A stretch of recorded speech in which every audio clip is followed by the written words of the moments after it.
Hi, and welcome to Girl Talk. We are here at Superior Heating and Air. Anita Chief has joined us. Miss Lisa's here. It's good to see you. How are you? I'm great. It's always good to be here on Girl Talk with you, Debbie, so and all the guests. Fun. I tell you what, we've been talking about everything from animals to the weather to Halloween. To Halloween, which is in a couple of weeks. And I said, I bet you guys dress up, and you said, yeah, we actually do. Yeah. I love it. We're going to dress up this Halloween, all of us. Exactly. Well, what reminded me of it was one of my clients brought my little puppy a Halloween outfit. It was so wrong on so many levels. I decided That's I think where I don't know. You got to draw the line. Exactly. Yeah. Right? Yeah. Those poor puppies, I don't think they like it as much as their owners. Oh, I don't know. Now, I put the sombrero on her, and she was like, yeah. This is for me. Exactly. You have dogs? Not anymore. Oh. I used to. I had several. You know what she did? You have to ask her what she did for a living. You'll like this. Okay, let's hear it. My husband owned a pet food company. Oh, wow. How about that? So it was a good thing because I was a big animal lover. Huge. And I've loved animals for all my life. And when I met him, I just knew it was a dream come true because, you know, he owned the pet food plant. He had cats that hung around out there that they fed and all that kind of stuff. So when he met me, I told him, I said, you know, I'm the package. Well, take me and all my dogs and all cats. Well, and like we were talking about, it really is interesting.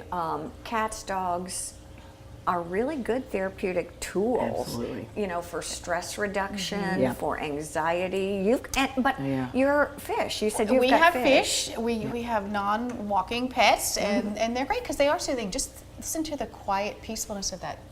Just the filter, it's really soothing. And you mentioned about the animals. I know a lot of, so they use those for therapy. Some churches have some pets that they use for comfort dogs and that kind of thing to go to situations that are in distress. That's a big thing, Yeah, I worked at a nursing home many, many years ago, and once a month, that's what we did. And fortunately, I had my own animals, so I could take mine in, but a lot of the girls had theirs too.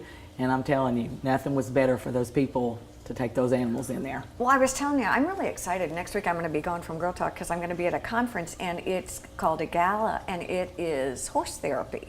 You don't ride, okay, but it's using the horses as metaphors for life. Yeah. And I told her, I said, what I know about a horse is one end kicks and one end bites, and that's about it. But I'm really excited about it. I think it's going to be a really more and more counseling therapy is looking at animals or movement or expression, dance, art, animals for therapeutic interventions. That's certainly a better approach than, you know, using medicines and things like that, in my opinion, right? I mean, it's both. It's both. Right. It's both. Well, they're great stress relief, that's for sure. Yeah. And isn't it true though that stress brings on so many things that people deal with that you probably see? So if you can get rid of that stress, you can get rid of a lot of the issues that you have. Yeah. You know what's funny? One of the things that we talk about all the time too about stress is good, right? It's adrenaline. If you feel stress, the rush, the rush. All right, I got to do good. When the football players go out on the field, they're jazzed up. They're stressed. Yes. When you're ready to take a big test, you're jazzed up. You're stressed. I think a lot of it is how we frame it, what we say about it, and how you deal with the stress. I think that's the key. Is how you deal with it. You're going to have it, but how you deal with it is. Yeah.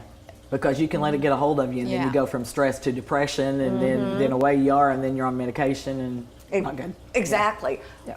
Is there stress in the field of HVAC? Can I tell you? As a lead into our segment. I laugh because with the flood and the AC that goes out, and you're like, oh my gosh, I never realized how important my HVAC was until I didn't have it. Oh yeah. I want to come back in just a second, if you don't mind. I'd love to talk with you a little bit about managing your air conditioning after a storm or an event, number one. Okay. And then as we're getting into the colder weather, transitioning from the AC into the heat. Which thankfully we don't have to use a whole lot of around here, but Exactly. you do have to use it sometimes. Yeah, exactly. Stay with us. We'll be right back here on Girl Talk. Girl Talk is brought to you by Custom Audio Video, Bertie James, the Westin Resort and Spa, Beaufort Memorial Hospital, and by Peacock Auto Mall. Please support these local businesses as they make this program possible.